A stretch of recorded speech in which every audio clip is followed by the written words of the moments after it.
If you're a fan of unconventional gadgets, then you already know about the Moto Z line from Lenovo, the super slim smartphones that sprout more features as quickly as you can say MotoMod.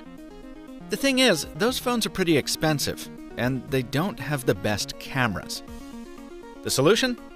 A less expensive Moto Z and a brand new MotoMod.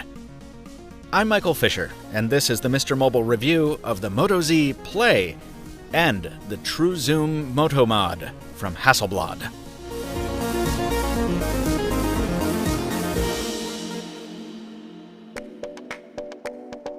The phone is easier to encapsulate, so let's hit it first. In short, thicken up a Moto Z, swap out the metal back for a glass one, and take all the specs down a notch. Now, that's par for the course when you make a mid-tier version of a flagship phone, but here's the twist. In everyday use, I could almost never tell I was using a mid-range device. While Lenovo may have hobbled some of the hardware, it left the features almost completely intact. Nearly the entire Moto suite has been left alone, and the day-to-day responsiveness is just as zippy as the Z and Z Force. It sounds bogus, I know, but if there was ever a product that proves the folly of focusing too closely on specs, this is it. In fact, some of those spec sacrifices make for a better smartphone.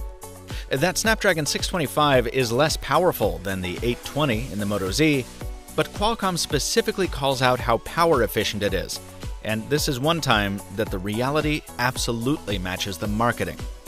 I can't get any current Android phone to last me more than a day, and some, like the original Moto Z, don't always get me that far. Now, the Z Play, with that huge battery working together with the power-sipping processor, usually has about half a charge left when I go to bed. For me, that kind of endurance is totally worth the hit in processing power, especially since I can't even notice a difference in performance. I should mention, though, that the lower amount of RAM does make shuffling apps a bit more pokey.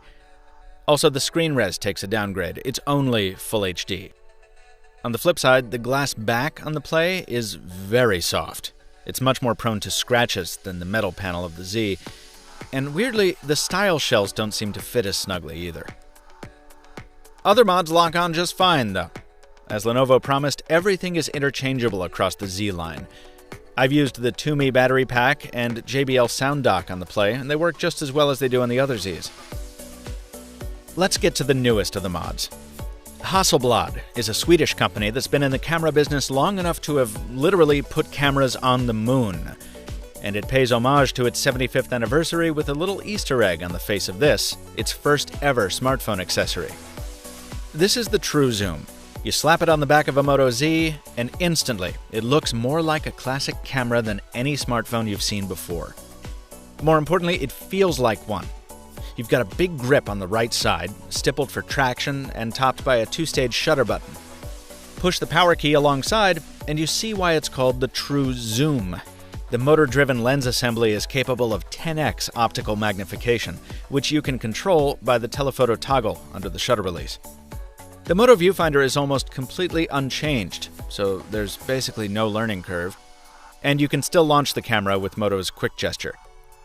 There are a few custom modes thrown in for sports and night shooting, as well as the capability to record stills in RAW format.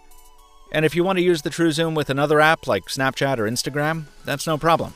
Once again, Moto has completely delivered in terms of integrating a mod with the stock smartphone experience.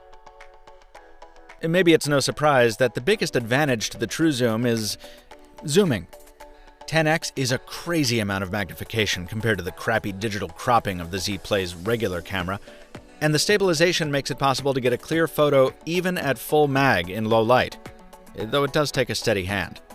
You've got a Xenon flash here if you want it, and dual microphones for clearer audio recording when you switch to video mode. Oh, a note on that, while the phone can shoot in 4K, you'll be confined to HD when using the TrueZoom. I took a bunch of shots with the Z Play's onboard camera, followed immediately by the TrueZoom. Having this kind of range in your pocket is really fun, and it's a very comfortable camera to shoot with too.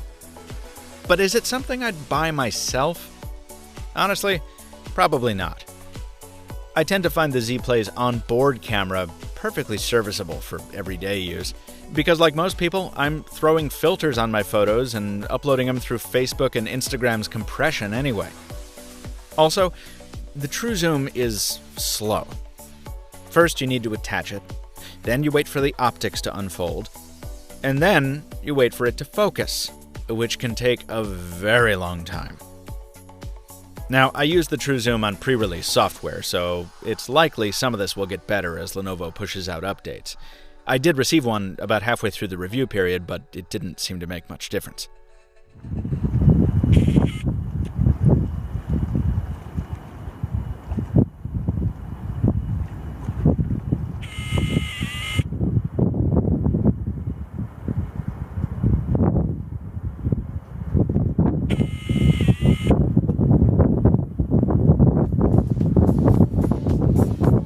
And the TrueZoom suffers from the same convenience issues a lot of Moto mods do.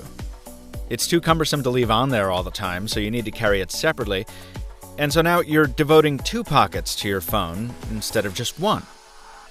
Now, if you're the kind of person who carries a point-and-shoot camera anyway, you're already used to that. And maybe in that case, the TrueZoom makes sense. It's really the only way I can see to justify the suggested retail price.